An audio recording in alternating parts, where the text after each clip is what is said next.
Em nosso estudo de hoje é a lição 35 do Livro da Esperança. Eles antes. Quando deres um festim, não convides teus amigos, nem os teus irmãos, nem os teus vizinhos ricos, para que não suceda que também eles tornem a te convidar e te seja isso recompensado. Está no Evangelho de Lucas, capítulo 14, versículo 12. Por festins, deveis entender não os repastos propriamente ditos, mas a participação na abundância de que desfrutais. Capítulo 13, texto 8 do Evangelho segundo o Espiritismo.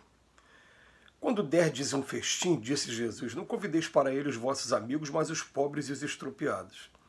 De certo que o divino orientador não estabelecia a desistência das relações fraternais nem o abandono do culto às afinidades do coração. Considerando, porém, a humanidade por família única, induzia-nos a observar os irmãos menos felizes, na categoria de credores principais de nossa atenção, à maneira de enfermos queridos que esperam no lar a prioridade de assistência por parte daqueles que lhes comungam o mesmo sangue. Nas celebrações da alegria, é inútil convocar os entes amados de ver que todos eles se encontram automaticamente dentro delas. Recorda os que jornadeiam no mundo sobre as algemas de austeras privações e partilha com eles as vantagens que te felicitam a vida.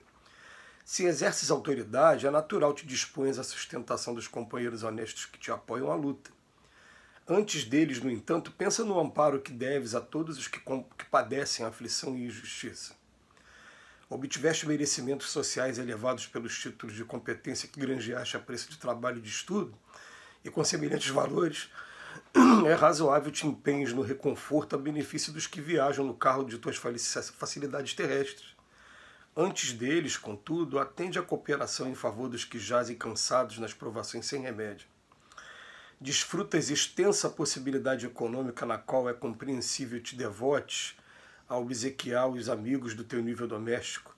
Antes deles, todavia, socorre os que esmorecem de fadiga e penúria, para quem muitas vezes a felicidade reside num sorriso amistoso ou num prato de pão. Amealhaste conhecimento e nos tesouros culturais que adquiriste é justo. Te aprazas nos torneios verbais de salão, enriquecendo o cérebro dos ouvintes que te respiram as normas superiores. Antes deles, porém, divide a luz que te clareia o mundo mental com os irmãos do caminho que se debatem ainda na noite da ignorância. Jesus não te pede a deserção dos círculos afetivos.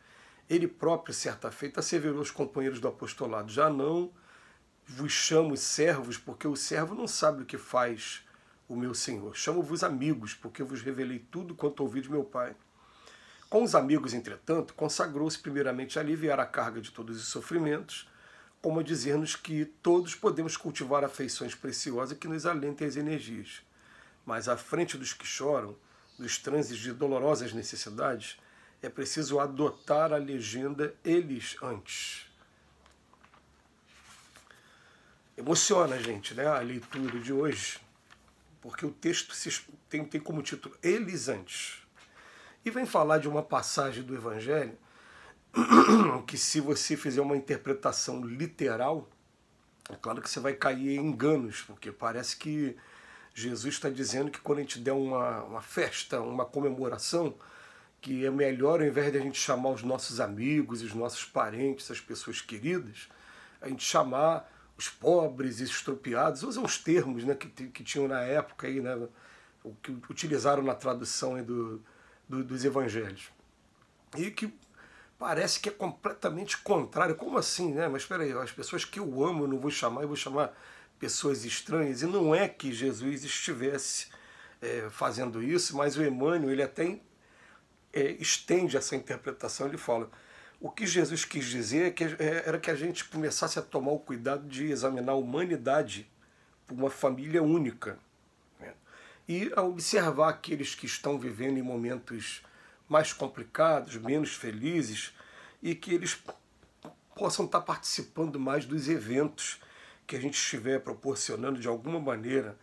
Então, a gente começar a observar quem são essas pessoas que muitas das vezes elas estão passando por momentos de solidão, elas estão passando por momentos assim de provações muito duras por conta da crise, por conta de tudo que a gente viveu durante o período de pandemia, a falta de emprego, quantas empresas por aí desmoronaram e ainda não indenizaram os seus funcionários por conta da crise que se instalou mesmo no país. Então, pessoas que de repente se retiraram do circuito nosso por motivos vários e a gente não acabou não observando. E quando a gente vai descobrir, essa pessoa está passando por momentos de privação muito grandes, muito grandes. Mas depois eu acordei aqui recebendo um presente, né? Um presente, porque olha bem como é que funciona essa coisa do eles antes. O exemplo que eu vou dar aqui é maravilhoso e vocês vão pesquisar aí na internet e vão perceber isso. Quem gosta de esporte, quem gosta de futebol, por exemplo, sabe que existe uma rivalidade que chega a ponto de ser doentia, às vezes, entre alguns times. A rivalidade ela é excelente porque ela nos estimula a vencer os nossos limites para buscar a vitória, tudo bem. Mas quando ela chega a ponto de ofender, de agredir, ela se torna doentia e até pode comprometer muito aí dentro do processo de lei de causa e efeito aqui, o espírito que está aqui vivendo essa realidade. Mas o que acontece? Dentro dos times rivais aqui do Rio de Janeiro, a gente sabe que Flamengo e Vasco são dois times muito rivais, né?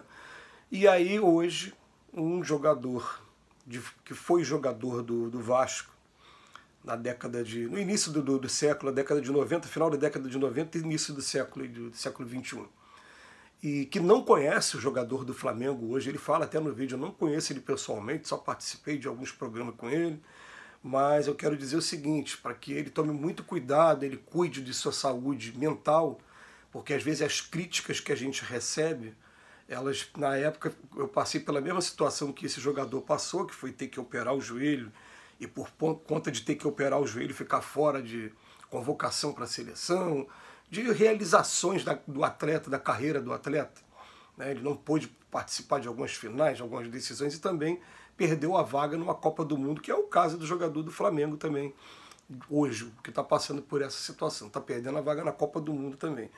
E ele falou que a preocupação não era nem com a questão do joelho, que até onde ele sabe o jogador não tem problemas mentais, mas que as críticas que ele recebeu fez com que ele entrasse num processo de depressão muito profundo e que, inclusive, tivesse vontade de tirar a própria vida.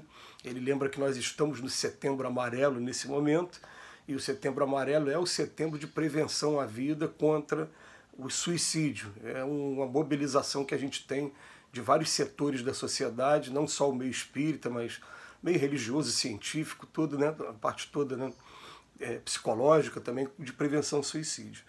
Quer dizer, então mostrando para a gente o seguinte, que aí está o caso de eles antes. Aqui está o caso de eles antes.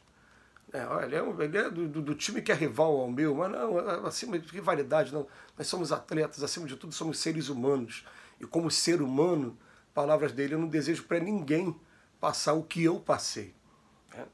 E a gente tem que começar a buscar essa coisa dos infortúnios ocultos, né? De começar a chamar sim, convidar para sempre que for possível, para aquela conversa informal, aquela janta, aqui, tomar um café na nossa casa para conversar um pouco, para desabafar, enfim, para ter momentos em que a gente possa estar dando oportunidade para as pessoas respirarem, sair de um processo que pode estar levando até a destruição. Então ele vem falar aqui, né, quando a pessoa que tem autoridade, ou então merecimentos sociais elevados, ou então a parte econômica também, ou mais ainda, conhecimento. Ele aborda 4 casas: autoridade, posição social alta, facilidade financeira e também conhecimento. Mas ele fala aqui, né, para a gente procurar dar atenção às pessoas que estão convivendo com a gente e que essas pessoas ainda não têm oportunidades. Eu vou encerrar aqui com uma coisa que me tocou profundamente o coração uma vez, de uma pessoa que trabalhava aqui em casa, que a gente foi perguntar para ela: por que você não almoça com a gente? Por que você não faz a refeição com a gente quando está aqui em casa? Aí eu não faço porque eu não acho justo, enquanto as pessoas na minha casa não estão tendo o que comer, eu estar aqui comendo. Aquilo tocou profundamente, a gente modificou até a nossa postura, né, a partir daquele dia. Fica aí a mensagem maravilhosa do Emmanuel, está justificado porque a gente se emociona quando lê um texto como esse, né? Jesus nos abençoe hoje e sempre.